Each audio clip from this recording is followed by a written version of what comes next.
Hey everyone, Greg here. As you may know by now, I'm the co-founder and CEO of TripShock, an online reseller for water sports and tours. For the past 12 years, we've had the pleasure of working with hundreds of operators across the country, and we're looking to grow our community. It's free to sign up, and you only pay when we bring you confirmed bookings. We'll help you reach new customers, fill empty seats, and grow your business like so many have done with us over the years. Head over to partners.tripshock.com to learn more about our program, read testimonials, or speak directly with our supply team. As always, thank you for listening and enjoy the show. They come to relax, enjoy the beach, have fun, and spend money.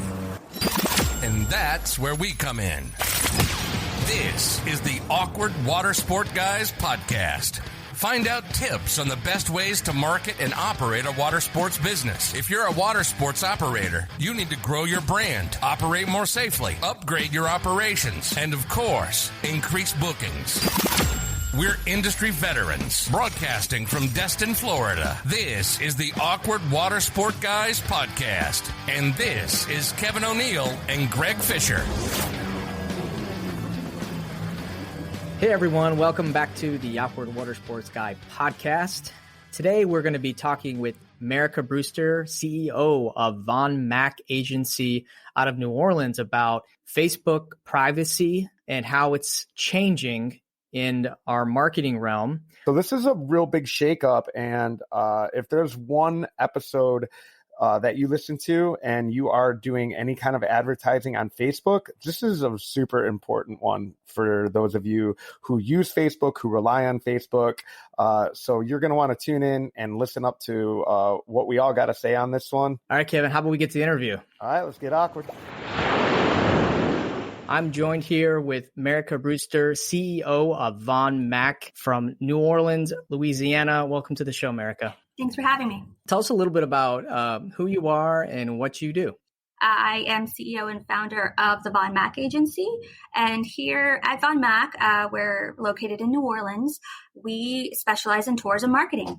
We work with a number of tour and activity providers throughout the Gulf Coast, as well as actually throughout the world now, as well as convention and visitors bureaus. We go into the event genre. We also work with hospitality and B&B and things like that. We have quite a few clients that are within the water sports spectrum. So I appreciate you guys having me on the show today. And we are knee deep in digital marketing as well. So this is the topic today is of huge relevance to what we're doing.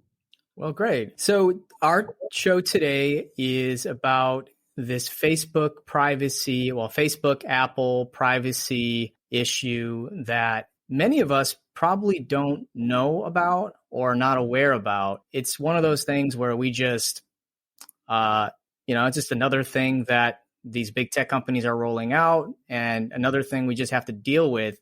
But there's a lot of things here that we need to unpack. And even if you're a small business owner and you don't know much about marketing, or it's not something that you typically deal with, you just need to know about it, because it's not just going to affect Facebook, but it's going to roll out to other different platforms like Google and other channels. So, Marica, can you just give us some history about this privacy issue, the rift between Facebook and Apple? Yeah, well, privacy has been a big issue for quite some time, as you guys know. All the way back to GDPR and even prior to that. Of late, what's happening is Facebook particularly and Apple are at quite a rift, which has actually gone all the way to Facebook taking out an entire page ad in the New York Times against Apple in this privacy war. What we have to remember is that Apple is not in the business of marketing, as to where Facebook, Google, all of them, they're in the business of marketing. Zuckerberg, I believe in one of his recent depositions said, when someone told him to explain what he does, he said marketing.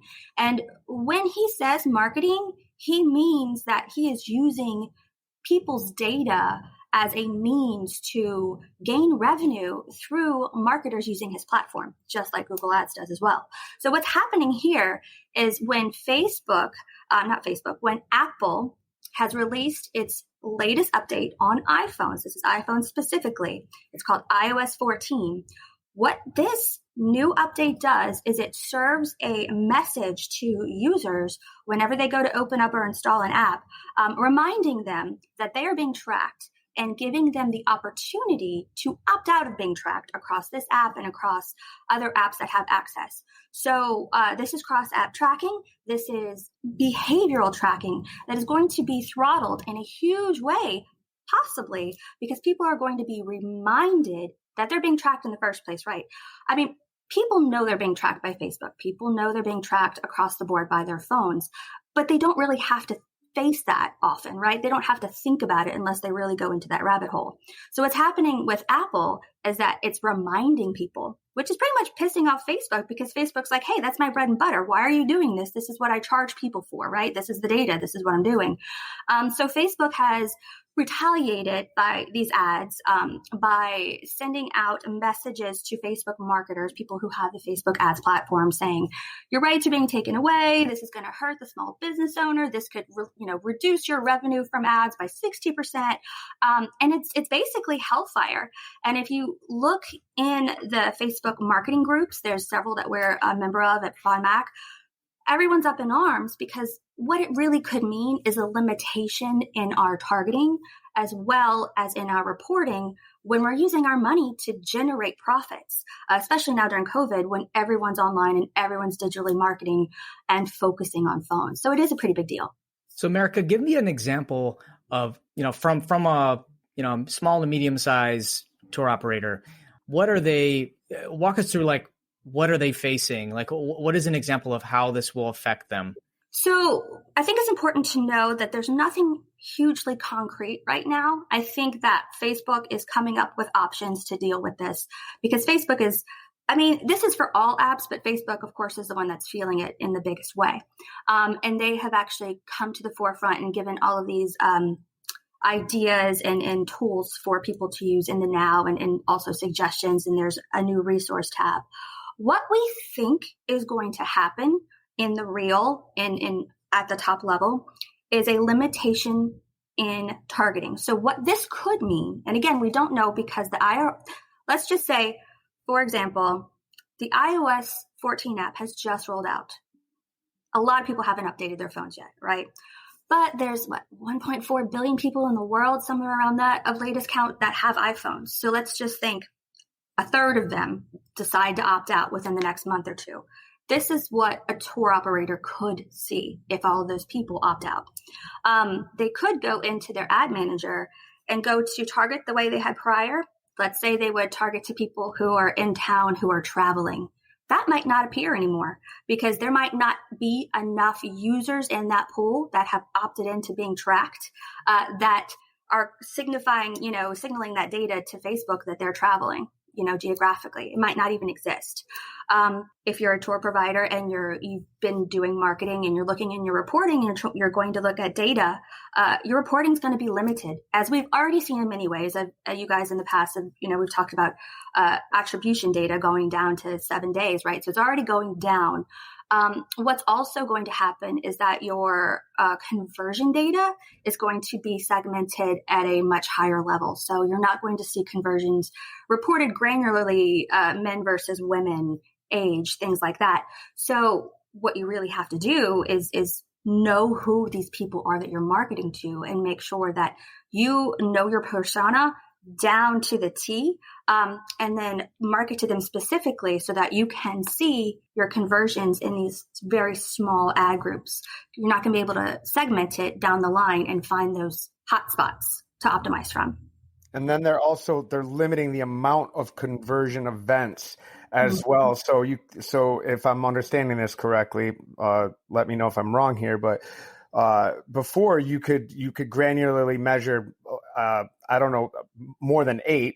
Do you know what the original number was, or was it infinite numbers? Correct? You could. Yeah, I didn't even. It's potentially tons of different conversion data, but now they're limiting it to 8 conversion events.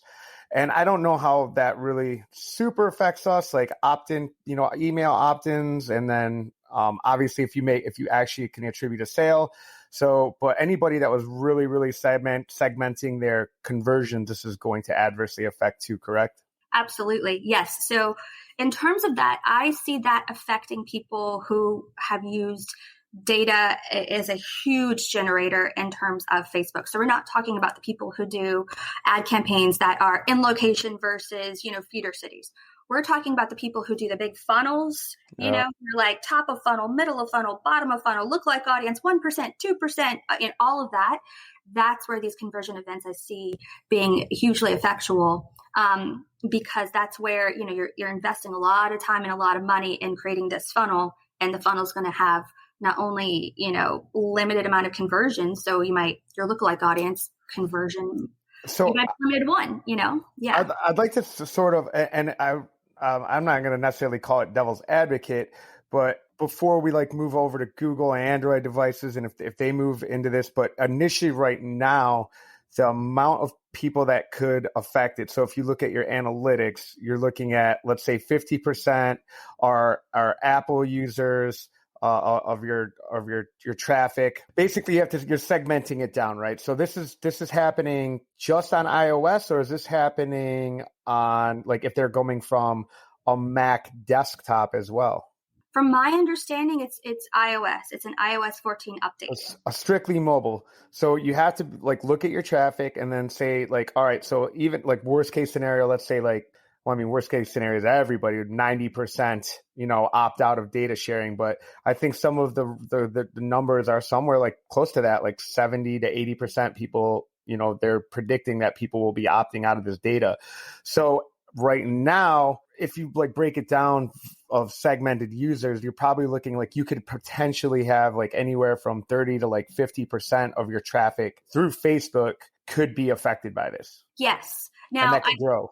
It could go. I mean, and that's why I looked up the number of how many people use iPhones, across the board. And I mean, as we know, in terms of tourism and digital and COVID, I mean, everyone's on their phone. That's huge.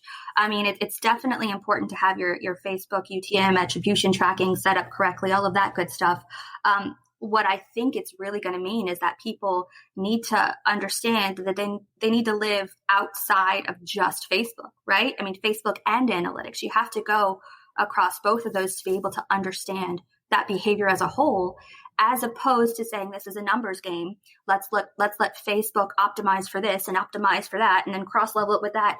That's going to be limited. You have to inherently do the work on your own to understand that behavior, understand those bounce rates, because that's you're going to have to do the work because it's being taken away from you in terms of self-automation optimization efforts. So what can people do at this moment? What should people be doing? So the first thing they should do, in my opinion, is verify. They need to verify their domain, because that is going to give them the ability to opt into, I think it's called aggravated event measurement. So I think that's what's being moved towards in terms of events. As we know, events are going to be limited as well. So add to cart, all of this other stuff. We don't necessarily see it limited now, but it's going to be limited in terms of conversions. So it's going to be reported in a much more broad manner. And if you verify your domain, you'll be able to see that much more quickly when things turn over. So that's one of the big things I think people should do. I think that they also need to make sure that, as I had mentioned before, that the Facebook traffic is tagged. You have UTM codes, that you have that there. You have the conversion set up for Facebook specifically within your Google Analytics tag manager. Get used to using that across the board. I think people need to do that as well to be prepared. One thing that I think is really big right now, because again, we don't necessarily see how it's going to be effectual because we don't know how many people are going to opt out. I think if you have lookalike audiences, or if you think you may want to, you need to create those now. Because your ability to create very targeted, very granular lookalike audiences may be eliminated or, hugely throttled down the line once everybody opts out of this as well. Probably exporting their email list, and if you haven't created a lookalike audience, to jump on that now and make sure that you have a master lookalike. Marica, I want to walk back about cookies. You have first-party cookies and you got third-party cookies, and I haven't even heard anyone talk about second-party cookie. I don't know what the hell second-party. Why did they just skip second-party and just go right to third-party cookies, right? But can you break down what a first-party cookie is and a third-party cookie, and is it a second-party cookie even exist? I just want to try to like clarify that. Oatmeal and chocolate chip. I'm getting hungry thinking about it's a all cookie these cookies party right now. Yeah. Oh my God. Wait, before we go further, Marica, what is your favorite cookie? Peanut butter. Peanut butter? What about Girl Scout cookies? What's your favorite Girl Scout cookie, Kat? Thin Mint. Thin Mint? Was this in the list of questions that you sent her? No, but we're talking about cookies, so we just gotta just quickly. Is there even? It's like either Samoas. Samoas I'm just gonna say some Samoas are and Thin Mints are probably number 2. And the reason why I'm asking is because we just bought our Girl Scout cookies, so they're in my. Anyways, America, go ahead. Cookies, please.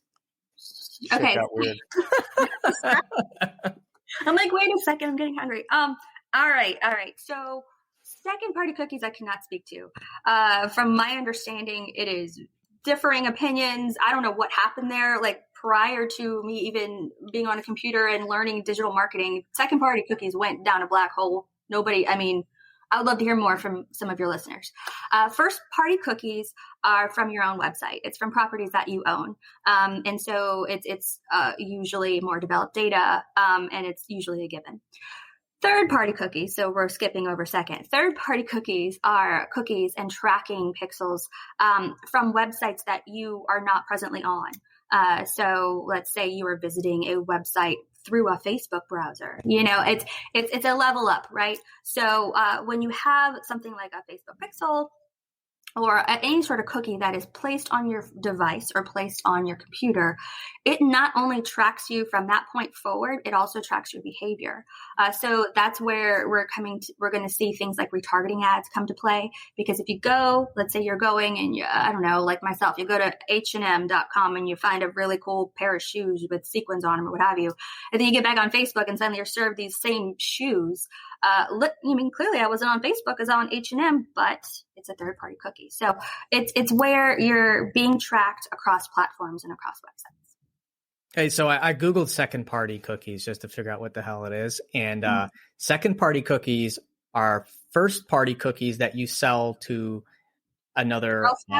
So basically, let's say that I have my first-party data from maybe people that opted into my email list. And I have some data points on those people. And then I sold that data to Von Mack, or not sold it or transferred it to her, whatever, sold her or whatever. And then she uses that data. That's a second party cookie. So I just learned something today. Me too. Thank you. And in the UK, they would be first, second, and third party biscuits. They don't call them cookies. They call them biscuits, which is, they're very wrong over there. You know what biscuits are. You being from NOLA. Yes. New Orleans, biscuits and gravy, right? You can say NOLA. NOLA is a great term. Well, I'm a vegetarian, so I can't go with the gravy, but yes, biscuits for sure. You could do like the fake sausage in there, right? It's Morningstar, pretty close. No, you don't like the fake meats. That's gross. No. Morningstar processed chicks patties are so good for you. It tastes like chicken. You don't like the taste of? Okay, fair enough. I tried. I wanted, when I lived in New Orleans. Oddly enough, this is a weird aside, but I was like a vegetarian for a year, and I just wanted to fit in. It was like with the hip. That's a weird time. Really fit into New Orleans? Well, I'm one of the only ones that. No, it was like during Katrina, and it was like the Bush administration. I was in my 20s or whatever, and I was kind of like, gonna fight the power. So I was like boycotting everything, not drinking Coke, not eating meat. Like, wow. Yeah, I mean, it was really easy to be against, the establishment back then. But then the problem is I'm fat and I love meat, so that won. So I wanted to unpack something before I took us wildly off track that you kind of mentioned, and I'm going to disagree that at least the stance that Apple is not marketers or advertisers, and because at the end of the day, like they don't have to share information or data across systems through apps, because they own the apps, they own the app store, they own the advertising network, they own the system, they own the device, like they own everything. And if anybody's been paying attention, now the old login through Facebook is also being is being mirrored by Apple with just log in with your Apple password now. So they're storing your data. So this bullshit about privacy is 100% fucking false. You know what? Yeah, I agree with you. And I'm actually really glad you brought that up, because I've been researching, like, why is this now? Why are they doing this now? Why do they quote unquote care so much? And that's the whole point. It's like, what are they planning? Are they planning to become a marketing? Like, why now? What are you doing now? And that's because really, if you think about it, they're pissing off the people who are giving them revenue, 30% to be in the App Store, right? So, I mean, that's the thing. Nobody knows. There's no news on it, but I think you're absolutely right. Let's just rephrase that and say, in the now, they're not marketers in the same manner that the apps are, such as Facebook. Who knows what's happening? Who knows what they're planning? And anybody listening to this who's like, and I know a lot of people are like, oh, this is great. This is like, no, they're protecting our privacy and we want more privacy. And like, I get that. That's fine. But at the end of the day, like we're not retroactively going back to a more private universe. Like this is never going to happen. Okay. Like every time you click on a TOS, every time, like in those terms of services, like you are giving up your privacy. I mean, thousands of times a day. All right. Your privacy or the data that you share, that it has been completely commoditized. And so it's not a battle for your privacy. It's a battle to own your data. That is 100%, in my opinion, what I think this is 100% about. So, the idea that Apple is somehow, fighting for our privacy, I think is ridiculous. Kev, let's talk about that for a second, about owning your data, because I feel like when I hear these things, it makes me want to do more on our own, more first party stuff, like, collect more emails, collect more data points on our customers. And we use very sophisticated software to collect lots of data points on our customers, hit them up with, email transactional workflows once they hit, certain pages of our website. But for, the average operator, what are things that they should be really looking at right now, knowing that there is this rift between the big tech companies around data? I feel like we should be making a stand. Like, we shouldn't let them own our customers' data. We should be trying harder to get our own customer data so that we don't have to rely so heavily on them. And I still feel like, and since day one of being a business person, that email is more valuable than anything, because that email sticks with people for their life. I mean, I have friends who still use their Yahoo address, so the Yahoo they had in high school. It's like that's like almost like an identity chip that you have of that customer, and they use it to sign up for their social media profiles and everything. So I don't know, like, what do you guys think about, owning that first party data and really coming up with strategies around that? I think it's everything, because there's Russell Brunson says there's three types of customers, or three types of way you can have data: that you can buy it, you can rent it, or you can own it. And the only way that you own it is through direct response marketing. And rather than sending somebody like something through the fucking mail, through like the physical mail, obviously, we have the email. And again, like, somebody listening to this, let's say it's not an operator or marketer, and they're like, oh man, you're like evil. I want you to think about this for a second. And you're sitting on your couch and you're watching television or whatever it is that you're looking at, and an ad pops up. And it's just this thing that maybe you don't need it, maybe you don't care about it, but it's there. We're all being advertised to, like, welcome to America, and on every single platform possible. I have no problem sharing my data, and I do so willingly, because it optimizes my experience. It makes the user experience better, because if this advertising and this marketing is going to be a part of our everyday lives, I would like it to apply to my life and pertain to the things that I'm interested in. And that way I don't have to like go down this rabbit hole of like trying to figure out like what it is, or, it's like the social proof is there. It's like, what I like, you're retargeting me, I'm getting flooded with ads from all these different people or things or click that I've engaged with and that I like that experience. I don't want to see like, and I don't know why I would say Pepto-Bismol, like for some reason, like Pepto-Bismol is like the best brand targeting like I'm like, I don't want to see a stupid Pepto Bismol commercial. Get out of here with that. I want more ClickFunnels ads in my Facebook. But I do. You know what I mean? When someone's like, oh, Facebook is reading my mind. Well, cool, man. Yeah, I needed a fucking axe. So not Axe body spray. I'm not a douchebag, but like an axe to chop wood. Axe commercials. But I don't know. I personally like it. I'm not going to opt into I'm going to share my data. I want all my info course guru marketers like hitting me with that shit. I love it. So I don't know. But I'm sorry, Marica, you're the guest. You tell us. What do you think? You agree with me, right? Well, yes and no. I think that, in a perfect world, when I'm asked with these types of questions, best practices, absolutely you need to own your stuff. But for me, in actual practice and working with multiple tour providers and, clients, I think sometimes it's simplified in a way that's like, let me put it this way. Okay. So back when I first started advertising in agency, before I was in tourism, pre-Katrina, right? I'd go and I'd sit with clients and I'd be like, oh, that's too hard for you. Why don't you just get an intern? Because I was new and I was green and it was a great idea, but like I never realized how hard it was, like how much effort it was for people to actually get an intern, train, spend the time.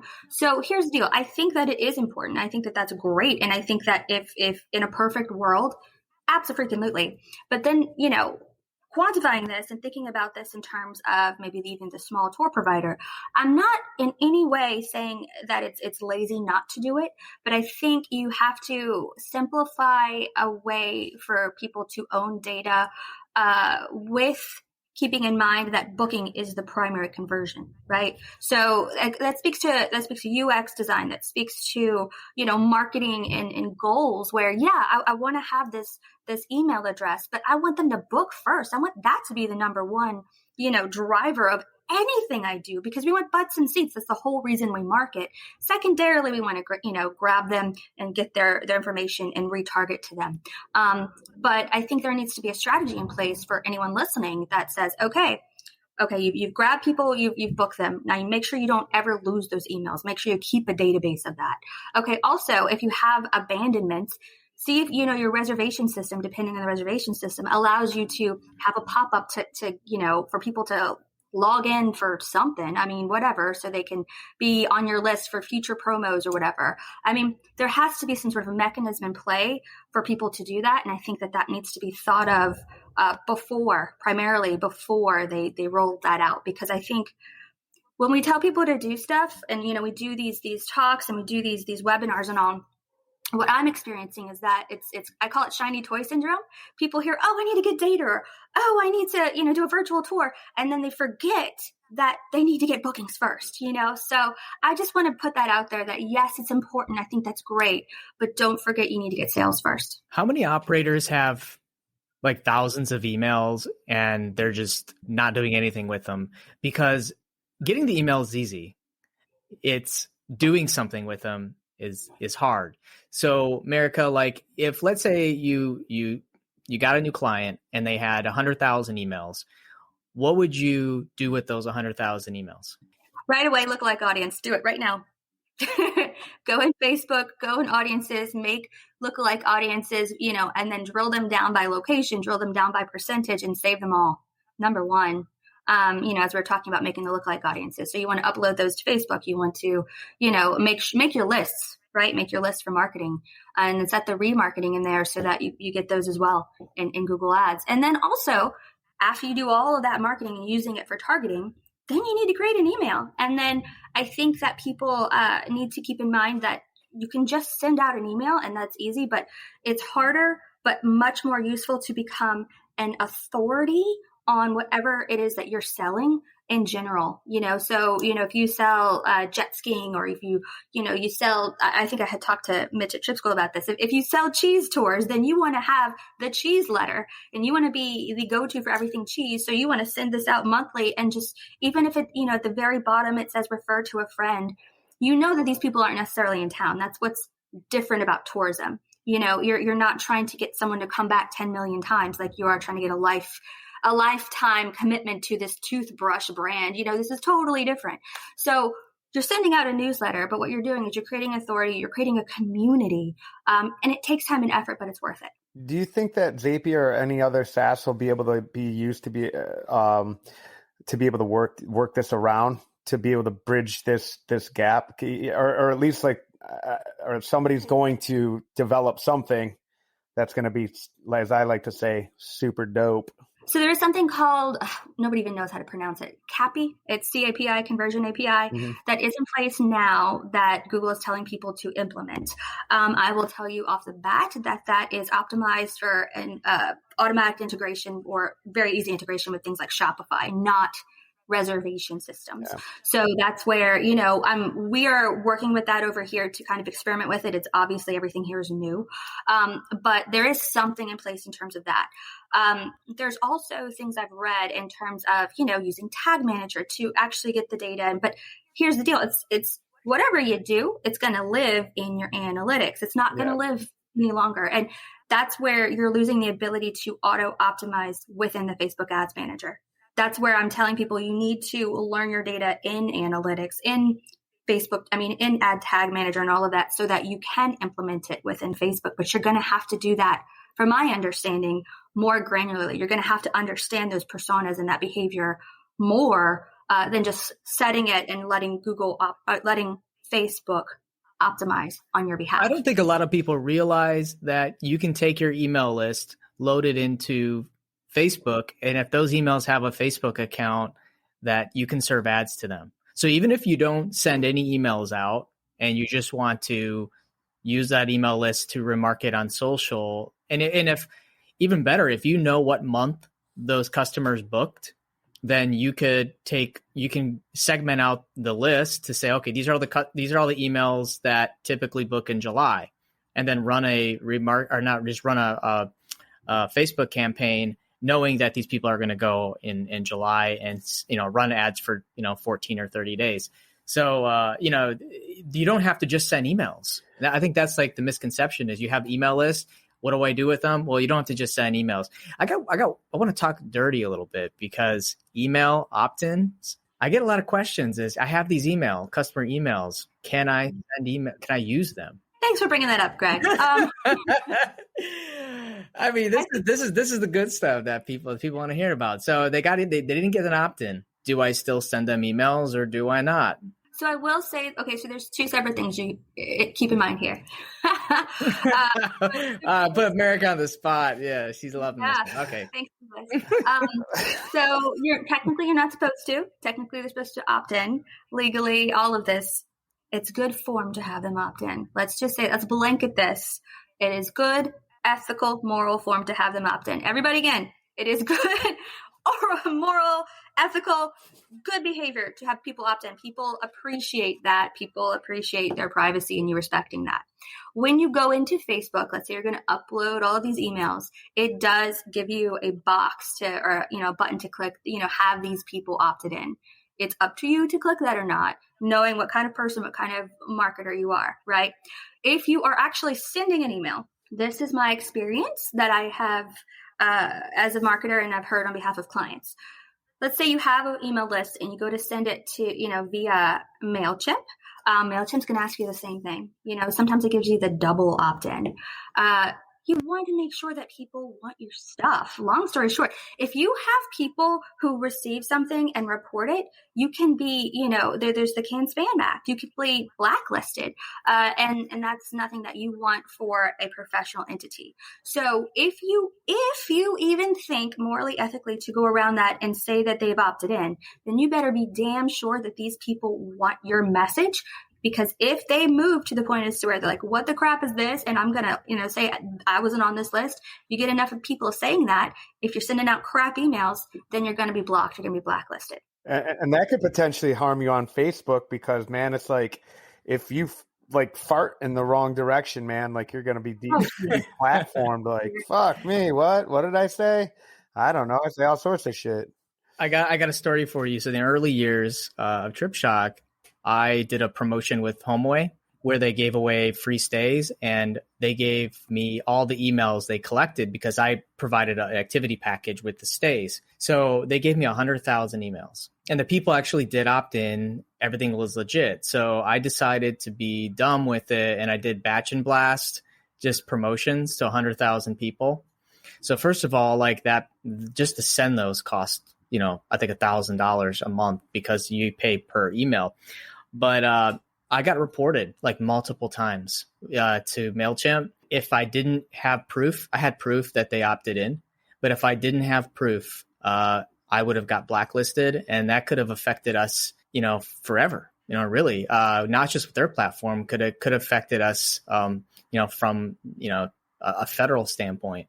But what just sucks is that there's people on that email list that really knew the laws. So you have to be super careful. But I showed proof, and they just basically slapped my hand and said, don't do it again. And you should get a double opt-in. They told me kind of everything, but it was very, very serious. We are not by any means endorsing it. It's up to you how you want to do it, but you need to understand the consequences of what could happen, and just tread carefully. So when they're not, but to be fair, there's probably, one out of, I don't know, every 1,000 emails I get that say subscribe, unsubscribe. But at the end of the day, I don't know how that works with Fair Harbor when you're petitioning for emails or when you're petitioning for reviews afterward. So I don't know. So I see it on my email list when it says subscribe, unsubscribe. So that kind of pulls Fair Harbor into that too. So I got to imagine there's something in their TOS that kind of protects against something like that, because they're still reaching out to everybody automatically after the version. The thing about, getting customer if the customer never did business with you, then right. I feel like you're going to get a much more aggressive reaction than if they did. Yeah. So let's say that a customer books online, you don't even offer them the option to opt in or opt out, and you get their email. They get an email from you. Yeah, they might just say, okay, maybe I subscribed at some point, and then they unsubscribe. But they're not going to go like these people with this list I got. They were pissed. I got angry emails because when they did this promotion, they didn't probably see the name Trip Shock anywhere on there.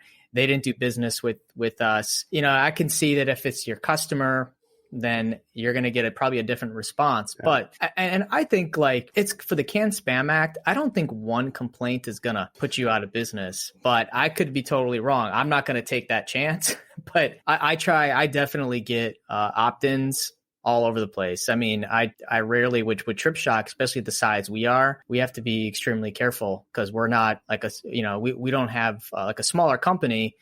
If something really bad happened, hell, they can come up with a new LLC and move all the assets over, and they can restart. But for us, it's very serious. So I think you'd have to be doing something pretty serious, like some major.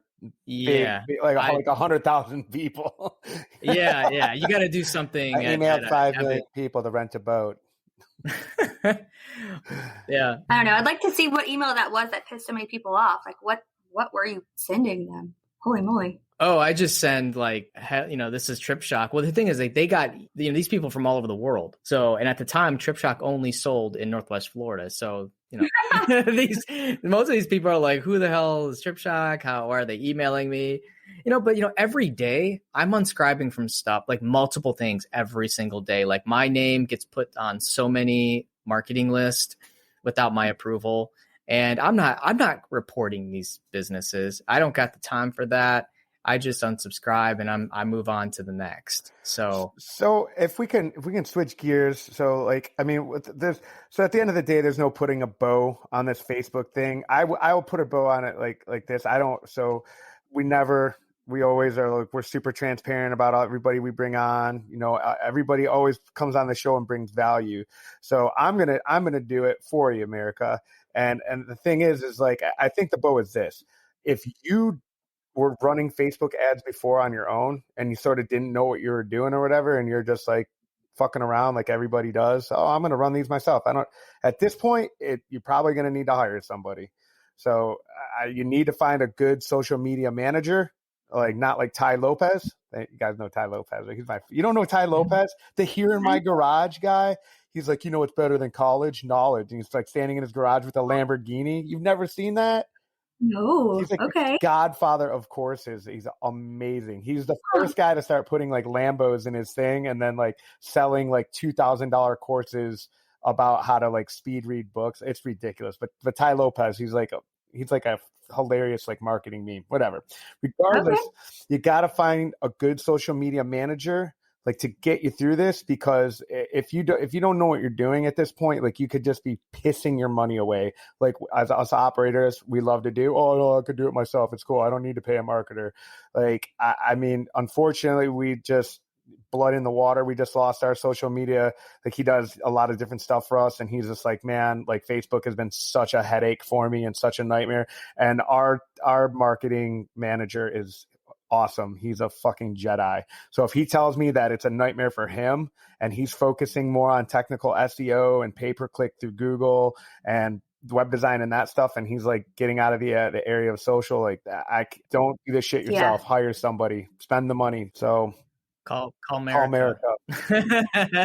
No, seriously, I'm going to second that. Just in the past 6 months, you log into the Facebook ad manager and it's totally different. Every time you log in, it's something different. And I can't keep up with it. It used to be real simple, just like Google AdWords was just real simple. And now it's gotten, to become so comprehensive with all the different bidding strategies. There used to be one bidding strategy, right? And PPC, it was manual. Now there's 10 of them. And then there's like variations of the 10. If you're just wanting to do something easy with like some basic ads, I mean, even that is not basic anymore. They try to make it basic, but when you go the basic route, that's when the trap doors happen and you lose a bunch of money. So America's shaking her head. Don't be We see people all the time where they have, Google Ads specifically, it's okay, well, I have an account and it's a smart campaign where you're letting Google do everything for you. And it's like, holy cow, wait, what's happening? You're paying $5 a click. This is not okay. And, so same thing with Facebook, as I was mentioning, when you give control in terms of automation to these providers, you are risking. I mean, it's their job to give you something, but it's also their priority is to make money. And in terms of cutting the fat and optimizing to what actually works, I agree. You have to work harder and harder and harder these days to actually get through the bells and whistles to get to exactly where you flip that switch to turn certain things off to just serve your ads to the people that matter. But yeah, that's what we're for. Luckily, we're nerds over here in terms of that. I'm not going to say that Facebook is easy and that it's not frustrating, because it's very frustrating. But, we subscribe to, again, we're part of all these mastery groups and we're part of a community over here in terms of social and Google ads to get the most for it. So, I mean, here's hoping that things aren't as limited as we think they may be. I will say very quickly in a tandem that if all of these data points are going to be throttled to where we think they are, it's also, you're going to see it even if you don't mark it, it's going to be in your organic feed too. All those suggested articles, suggested groups, all of that, that's going to change. It could possibly go haywire, especially if you don't opt in, because again, the data pool is getting smaller and Facebook's not going to know inherently who you are, or it's going to act like it doesn't, right? So yeah, that's what we do. And that's why we're in tourism, because when you wear this hat in terms of optimization and data and, psychologically targeting people, I think that comes with a responsibility. And I'm not selling anything crazy. I'm selling living life better and culturally, growing yourself. So I don't mind doing it, and neither does my team.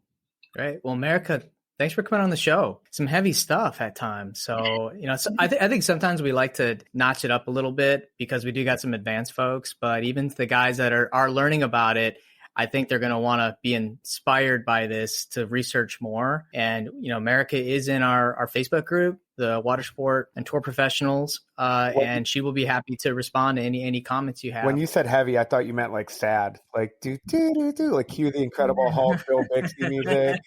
A pack of cookies. Yeah. My Facebook ads. Marica, how can people learn more about Von Mack and what you guys do?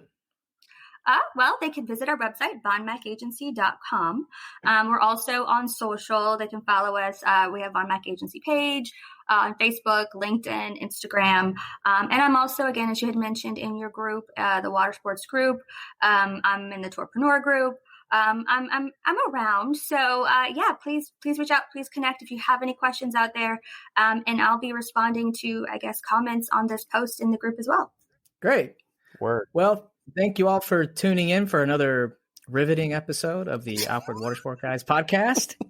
As always, keep it awkward.